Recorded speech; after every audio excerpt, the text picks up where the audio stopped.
Welcome in, everyone. I hope you guys are doing great wherever you're watching from today. We have some big news yet again out of Russia, Ukraine, and NATO, and that is NATO is taking steps forward to get ready to possibly strike Russia, shoot Russian planes down, kill Russian pilots. NATO is not playing games anymore. It appears that go time could be around the corner. And frankly, we all knew that this is eventually what was going to happen. As soon as Russia started violating NATO airspace, they were never going to sit and take that without a response. A response is now reportedly being coordinated. So I'm going to break down exactly what's happening, where we go from here, what the outcomes could look like, all of that and much more. Before we do, as always, please make sure to like and subscribe. Totally free, cost you nothing. Huge boost to the channel. Comment with your thoughts below. What do you think about the rapidly escalating situation between Russia, Ukraine, and NATO? Please hit that notifications bell. All notifications turn on. You won't miss a single thing. And then right here, Instagram, David_Hookstead, X, D Hookstead. That's where you can find me on social media.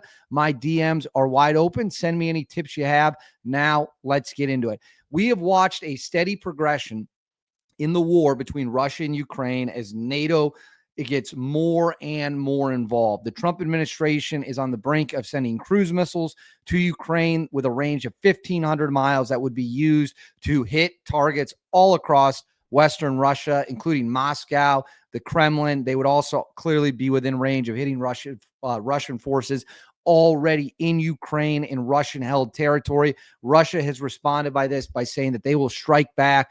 There's speculation they could put missiles back in Cuba, like it's the Cuban Missile Crisis in the 1960s. I guess the saying that history repeats itself is obviously true. They haven't done it yet, but that is another threat. They've threatened to blow up the launch sites, kill Americans. And while they're doing this, drones have been sent into Poland. Drones have been sent into Romania.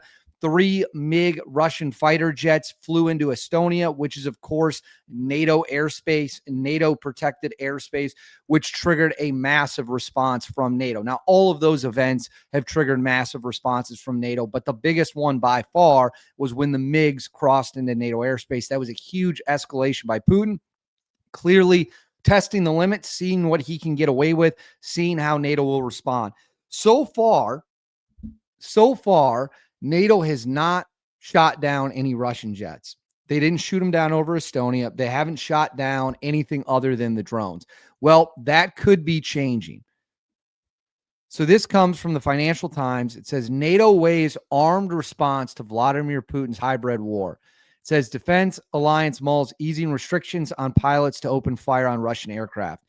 NATO allies are discussing a more forceful response to Vladimir Putin's increasingly provocative actions, including by deploying armed drones along the border with Russia and easing restrictions on pilots to allow them to open fire on Russian aircraft. So what they're talking about here is if Russia tries this again, they're going to respond with missiles.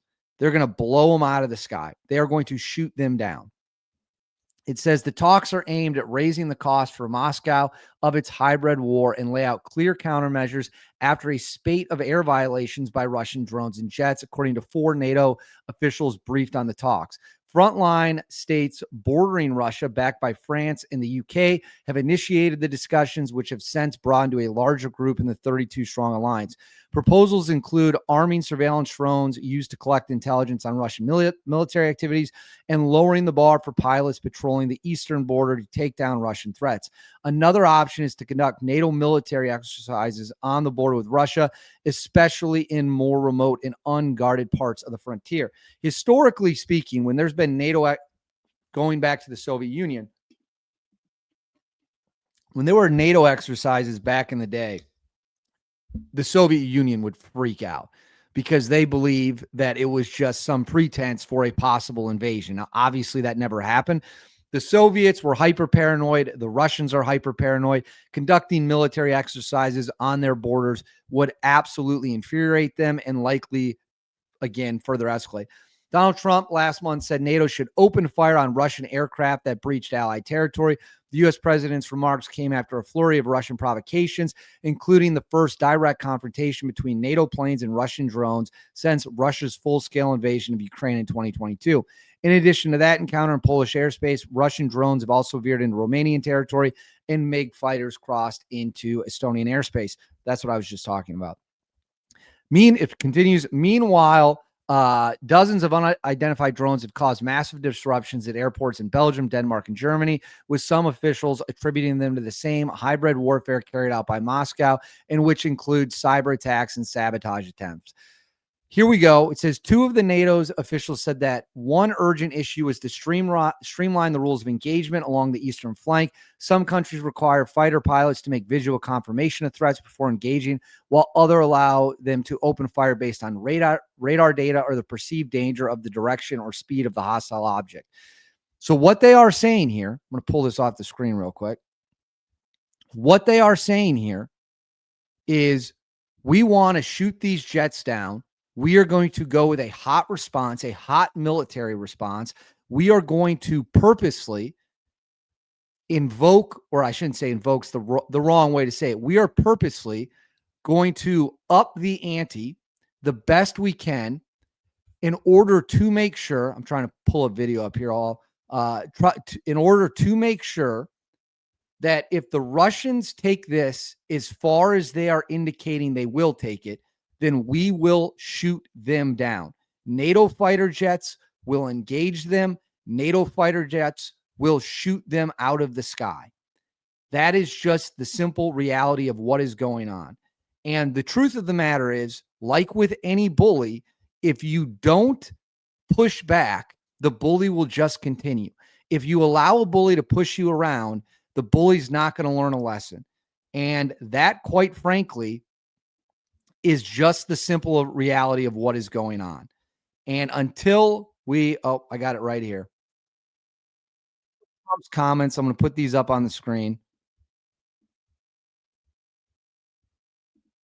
Let me get it ready. I apologize.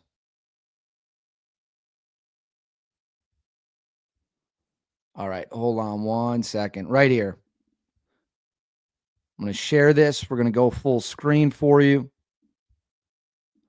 Let me get it up. So for those of you who haven't seen Trump's comments, these were his comments about shooting down Russian jets. Hungarians are ready, but everything is in the future.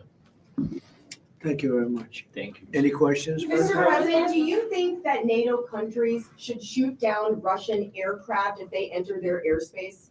Yes, I do. Mr. President, any update on your talks with President Putin, and do you still trust him? I'll let you know in about a month from now. Okay.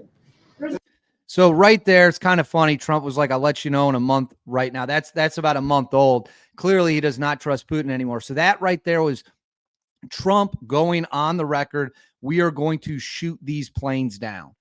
And now NATO is taking the steps to shoot them down. What's interesting to me is this threshold of, do you have to see the jet to shoot it down, or can you just do it based off radar?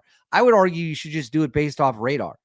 If you allow the MiGs to get in sight distance, you're obviously going to be in range of their weapons as well.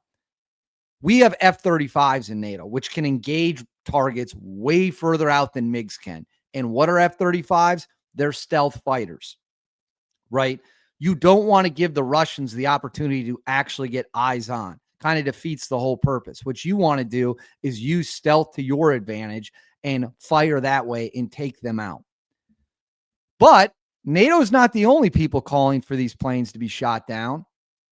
NATO, of course, is preparing to do it, but the EU Parliament calls for readiness to down of Russian aircraft, drones over a member state's territory. It says the European Parliament on October 9th, I'm filming this on October 9th, adopted a resolution condemning Russia's ongoing escalatory actions, calling for tougher responses to violations of EU airspace, including shooting down unauthorized drones and aircraft. The announcement comes amid heightened concerns across Europe over the presence of unauthorized drones near critical infrastructure, particularly in the wake of increased geopolitical tensions and frequent airspace violations involving Russia.